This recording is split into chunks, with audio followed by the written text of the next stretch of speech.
Hello students. तो students आपका एक बार फिर से स्वागत है हमारे चैनल एसएसटी पे। स्टूडेंट्स हम देख रहे हैं क्लास 12 की जो हमारी क्लासेस वो लगातार फिजिक्स की चल रही हैं और हम बहुत ज़्यादा अच्छे से चीज़ों को समझ रहे हैं। मैंने आपके फीडबैक को मैंने देखा, पढ़ा। देखिए हम सारी चीज़ों को हम पढ़ते हैं और समझते हैं, लेकिन हम लोग सारी चीज़ों को बहुत ज़्यादा अच्छे से पढ़ रहे हैं, समझ रहे हैं। तो स्टूडेंट्स आइए देख लेते हैं हम इसके आगे का टॉपिक जो कि हम लगातार देख रहे हैं। तो आज भी जो हमारा चैप्टर होने वाला है विद्युत आवेश तथा विद्युत क्षेत्र, इस चैप्टर को हम लगातार देख रहे हैं और ये इसकी तीसरी वीडियो होने वाली है। अगर आपने इसके पहले वीडियो से अगर आपने नहीं देखा तो आपको हो सकता है कुछ चीज़ें ना समझ में आए, तो आप लोग उसको एक बार जरूर से देखिएगा। आपके लिए सारी चीज़ें आसान हो जाएगी। बाकी ये सब तो आपके फ़ायदे के लिए स्टूडेंट्स, हाँ, लेकिन आप लोग हम दोनों का अगर फ़ायदे की बात की जाए तो आप इस वीडियो को शेयर करके कीजिएगा। इस वीडियो को शेयर करने से हमारे साथ नए नए लोग जुड़ जाएंगे और हम दोनों को काफ़ी ज़्यादा मोटिवेट, देखिए मैं आपको पढ़ा दूंगा, आपका काम हो जाएगा और आप मुझे नए नए सब्सक्राइबर देकर आप मुझे भी मोटिवेट कर सकते हैं, जिससे मैं आपके लिए लगातार वीडियोज़ लाता रहूँ। तो आगे की हम बकवास की बातें ना करते हुए आइए मैं आपको कुछ चीज़ें बता देता हूँ। देखिए स्टूडेंट्स, इसकी जो पीडीएफ है आपको बिल्कुल भी फ्री मिलने वाली है, आपको पता है, और इस वीडियो के लिए आप लाइक भी करने वाले हैं स्टूडेंट्स। तो आइए हम देख लेते हैं आज का जो हमारा टॉपिक होने वाला है। तो आज का जो हमारा टॉपिक है वह विद्युत क्षेत्र। विद्युत क्षेत्र आपने सुना होगा ना कि कोई एरिया, कोई क्षेत्र, ठीक है। वैसे विद्युत का भी अपना एक एरिया होता है। मान लीजिए आपके चचा विधायक हैं, ठीक है, और आप हैं अपने गांव के प्रधान, तो आपका एक एरिया होगा कि आप इसी क्षेत्र में रहकर आप चुनाव को लड़ सकते हैं, ठीक है। तो एक आपका एरिया होगा। देखिए क्या है कि किसी आवेश के चारों ओर का वह क्षेत्र जहां तक आवेश, आकर्षण व प्रतिकर्षण बल का अनुभव करता है, बल का अनुभव करता है। मतलब मान लीजिए आपका कोई एरिया है, जैसे मैं आपको बताया कि आपके चचा जो विधायक है, तो उनका जो दबदबा है वो जहां तक वो बना रहेगा, जैसे एक क्षेत्र होगा जहां से उनकी बातें नहीं सुनी जाएंगी, वो कितना भी वो भौकाली हो, ठीक है। तो जहां तक वो आकर्षण तथा प्रतिकर्षण बल का अनुभव करता हो, एक ऐसा क्षेत्र जहां तक वो आकर्षण तथा प्रतिकर्षण बल का अनुभव करता है, वह उसका विद्युत क्षेत्र कहलाता है, वह उसका विद्युत क्षेत्र कहलाता है। बस स्टूडेंट्स आपको चीजें समझ में आ रही होंगी, पक्का गारंटी समझ में आ रही होंगी, और नहीं समझ में आएगी तो, अगर नहीं समझ में आ रही है तो इस बारे में बताइएगा। तो अब आते हैं अपने अगले पे जो कि है विद्युत क्षेत्र की तीव्रता। क्या होता है कि विद्युत क्षेत्र में स्थित किसी परीक्षण आवेश पर, विद्युत क्षेत्र में मान लीजिए कोई स्थित कोई परीक्षण आवेश है, ठीक है, उस पर लगने वाला बल, उस पर बल लग रहा है F, ठीक है, और परीक्षण आवेश के अनुपात को, जो परीक्षण आवेश है उसके अनुपात को विद्युत क्षेत्र की तीव्रता कहते हैं। मैटर को एक बार फिर से देखते हैं हम। विद्युत क्षेत्र में स्थित किसी परीक्षण आवेश पर लगने वाला बल, बल को हम F से लिखते हैं चचा।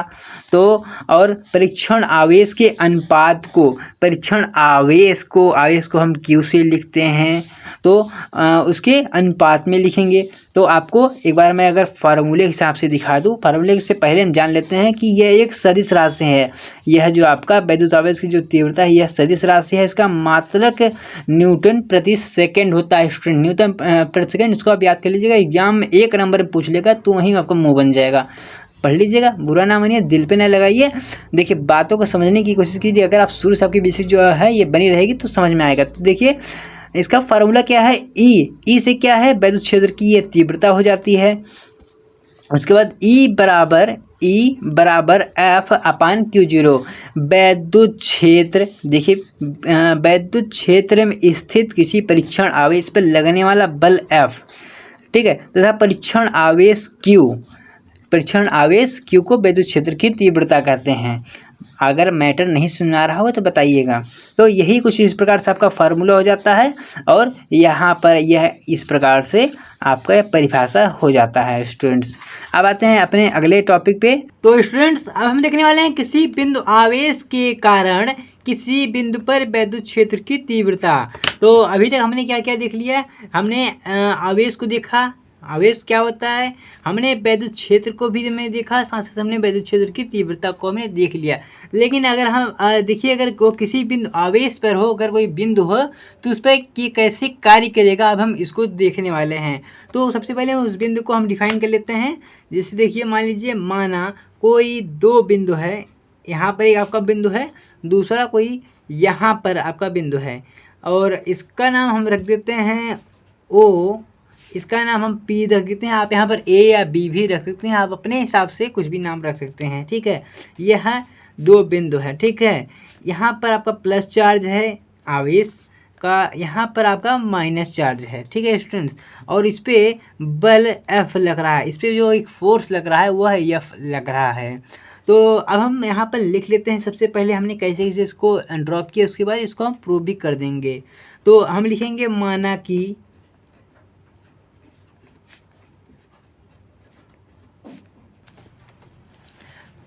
तो स्टूडेंट्स हमने इतना लिख लिया। क्या हमने यहाँ पे लिखा है कि माना कि प्लस क्यू कूलाम का एक आवेश, या ये आपका प्लस क्यू आवेश है जो कि ऐसे माध्यम में स्थित है, इसका परावैद्युतांक k है, इसका जो परावैद्युतांक है वह k है।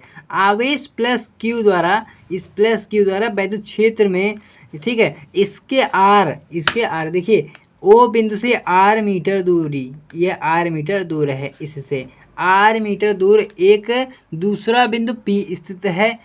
देखिए प्लस क्यू जो आपका है, माना प्लस क्यू आवेश ये आपका O वाले बिंदु पर है, और इससे r मीटर दूरी एक बिंदु है जिसपे P है, और इस पे आवेश माइनस आपका Q है, और जिस पर बल F लग रहा है। तो अब हम इसी बल F को, अर्थात कितना बल लग रहा है, इसको हम ज्ञात करने वाले हैं। तो हम कूलाम के नियम से हम देखने वाले हैं कि प्लस क्यू पर लगने वाला है वैद्युत बल। तो हमने सबसे पहले क्या हमने देखा हुआ था कि हमने कूलाम के नियम क्या था, F equal to 1/4 pi epsilon 0। तो यहाँ पर हम परावैद्युतांक के भी लिखेंगे, क्योंकि हमने यहाँ पे पहले भी इसको बताया था कि जिसका परावैद्युतांक k है। तो उसके बाद Q1 Q2, इसको आप डायरेक्ट ऐसे भी लिख सकते हैं, यहाँ पर Q1 Q2, ठीक है, Q1 Q2 upon R square, ठीक है, ये आपका फार्मूला हो जाता है। अब हम इसको देखते हैं कि आखिर जब हम बिंदु P से वैद्युत क्षेत्र की तीव्रता देखेंगे, भी हमने O से देखा हुआ था इस पे, अब हम इससे देखने वाले हैं।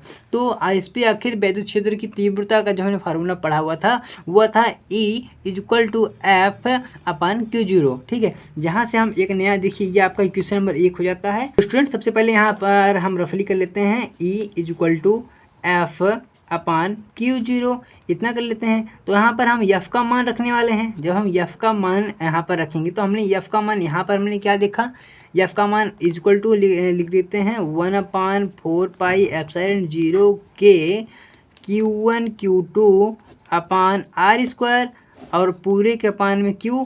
तो हम यहाँ पर एक Q को एक Q से हम काट देंगे। जब हम इतना काट देंगे तो हमारे पास क्या बचने वाला है, हमारे पास बचेगा 1/4 पाई एप्सिलॉन 0 के Q अपान R, इतना हमारा बचने वाला है, क्योंकि एक तो यहाँ पर जो Q था वो कट चुका है इसके द्वारा आपके। तो इतना आपका ये हो जाने वाला है। तो स्टूडेंट्स जल्दी से आप इस चैनल को लाइक सब्सक्राइब कर दीजिए, आपको समझ में बिल्कुल आ रहा होगा गारंटी के साथ। अगर नहीं आ रहा है इस बारे में आप में बताइएगा, शेयर कीजिएगा इस वीडियो को, लाइक आप में करके बता दीजिएगा सारी चीज़ें। चैनल को आप सब्सक्राइब करवाइए, 2-4 लोगों से, आप दोस्तों के साथ इसे शेयर कीजिए, और नए लोग को आप ज्वाइन कराइए। तो जय हिंद, जय भारत। मिलेंगे आपको फिर से इसके अगले टॉपिक में।